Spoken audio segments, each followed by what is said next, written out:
Let's get ready together while we do a little chitty chat. I feel like one of the biggest questions people always ask me is how do they get into the fitness industry? And if you hear something in the back, it's my boyfriend cooking. He cooks me all my meals. He's my private chef, chauffeur. He didn't even flinch when I said that. And also in the fitness industry. And also in the fitness industry, he added.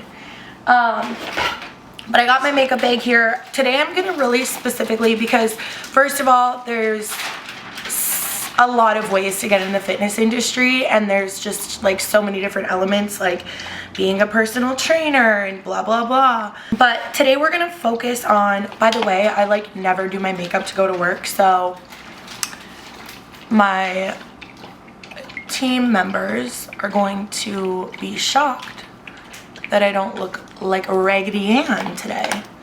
But anyways, I'm gonna specifically talk about spin, like I said. And so first of all, it depends on the place that you want to teach at. For example, SoulCycle, Cycle Bar, they require you to go through their specific training program. Now, for me, it's a little bit different because I teach spin, I teach amp at Lifetime. And so ultimately, to teach group fitness at Lifetime, you need a group fitness certification, which you can get online probably more easily than you can get your PT certification. But with that, the group fitness certification is really unspecific, so you kind of need the experience as well. I need to stop looking in the viewfinder, but I'm using it for a mirror. My number one thing that is absolutely non-negotiable if you're going to teach spin is that you need to have rhythm and you need to be able to count to the beat. And literally pull up any EDM song, you'll start hearing changes in the music, and you'll start learning how to be able to count down from 8 from them. You don't always have to count down from 8. Typically in spin I don't, but you need to be able to hit those beat drops. You need to be able to be on the beat, like when you hear the beat of the music, being able to go right left 1 2 1 2 and do the choreography with the beat. So if you have zero certification, honestly my biggest suggestion is just start trying to count to the beat, use the beat, because it's going to be much easier if you do that.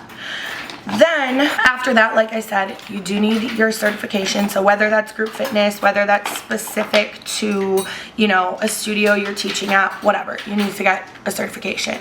And you also need to be comfortable talking in front of people on a microphone, because in spin class it's very loud and you need to get comfortable hearing your voice. For example, I think my voice kind of sounds different over a microphone than it does in real life. Would you say that is the case, babe? Yeah, my teaching voice is a little bit different than my regular voice. Yeah, you sound like an entertainer.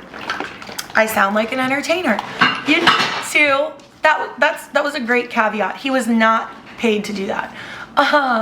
You need to be able to kind of put on a show, right? Imagine if you just had the instructors sitting up there the entire time and they were just like, all right, 3 2 1 go. You know what I mean? You need to work the crowd. You need to get personal with people. You need to speak motivational things, which doesn't mean you should go on Pinterest, write a bunch of motivational quotes down and teach a class to it, because I definitely have heard people do shit like that and it just sounds super inauthentic, which is another good point, is you need to teach in a way that's authentic to you. Just because you've heard someone say it in a class before doesn't mean that it's going to be authentic to your teaching. And that's something I don't want to say learn the hard way, but I just kind of learned that over time, that things that I heard people say during class might not work for me.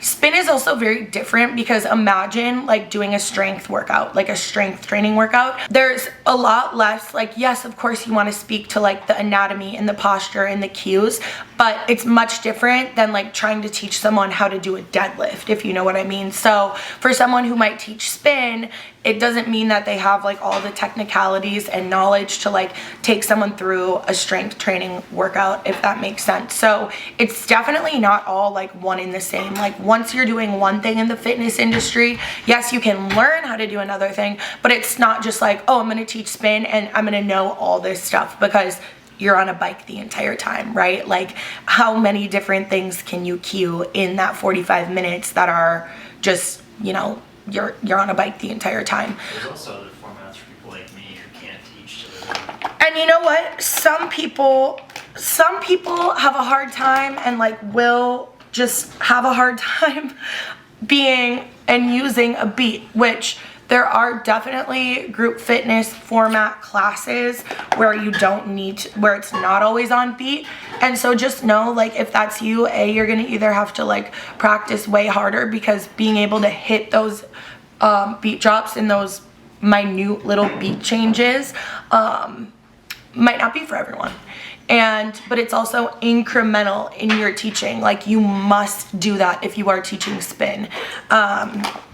I don't know, maybe where you go, they teach a different kind of spin where you don't have to be on the beat as much. And there are a lot of other different kinds of group fitness classes that are even more technical than teaching spin. Like for example, when I teach sculpt, like there's so much more technicality that goes into teaching that than there is when I teach spin, for example. The other thing that is just a no-brainer and a must if you're gonna be teaching spin is that you have to have kind of insane endurance. Because imagine taking a spin class and doing the whole thing, but then imagine doing the whole thing, taking the spin class, jumping around, and having to like talk while doing it. So like I'll watch my Apple Watch during class, and like even when I'm teaching, like my heart rate gets up to like 180, you know? So you just have to, be in shape and practice that. So if that's hard for you, like think about during a spin class, take the class and like think of like mouthing the words. However, one time last week I was taking a spin class and loudly I start going 1, 2, 1, and I'm like, you're not the teacher, Sydney, shut up.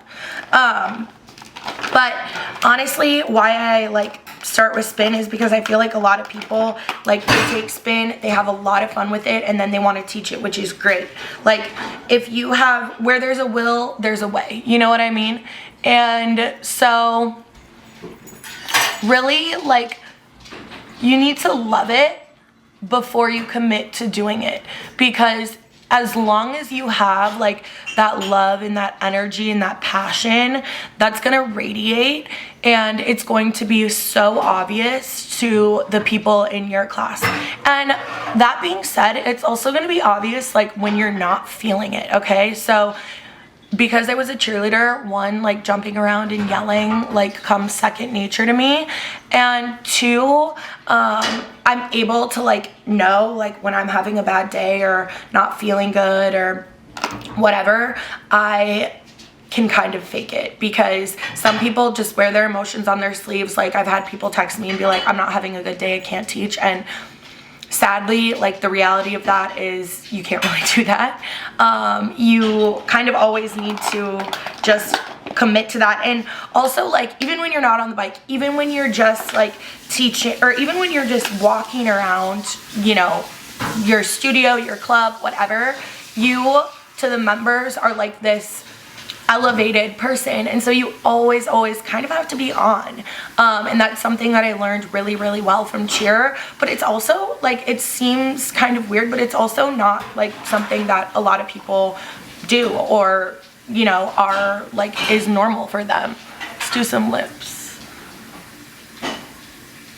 By the way, I'm teaching spin tonight. It's my third night in a row. I'm teaching it every single day, except Sunday this week. So mama gonna be tired. Honestly, if you're just starting teaching spin, my biggest suggestion to you is to just take a fat, dry scoop of pre-workout right before you teach, okay? Because that'll keep your energy up. Like, I've had days where I'm dog tired. I'm just like so tired. But like, I gotta pull it together. And so whatever your strategy is for pulling it together, you gotta have one. What other tips do you have, babe? For getting into the fitness industry? No, spin in specific. That there are other formats like power and edge.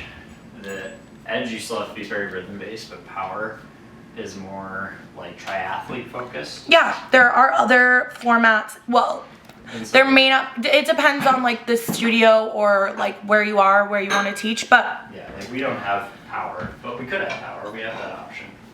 thank you.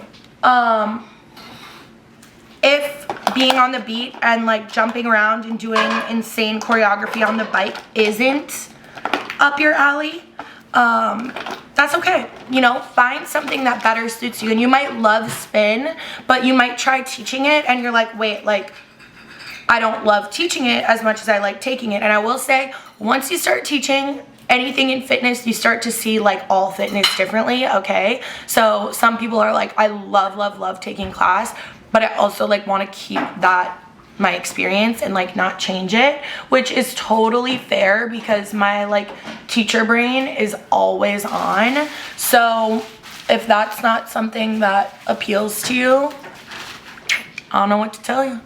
But anyways, this was like a very kind of like all over the place, random getting into spin. But if you don't know where to start, my biggest suggestion for you is going to be get your group fitness certification, and you can also do your Schwinn's cycle certification online. And having those certifications just to like walk into your studio and be like, hey, you know, I have this background knowledge already, is going to put you above any other candidate. Guys, if you have any questions, drop them below, DM me. I actually am not gonna lie, I look pretty good. I don't wear makeup that often, so it's nice to jazz it up a little bit. But anyways, thank you guys for watching. I love you. This was really cringe. I love you. Subscribe, give this video a thumbs up, and I'll talk to you later. Peace.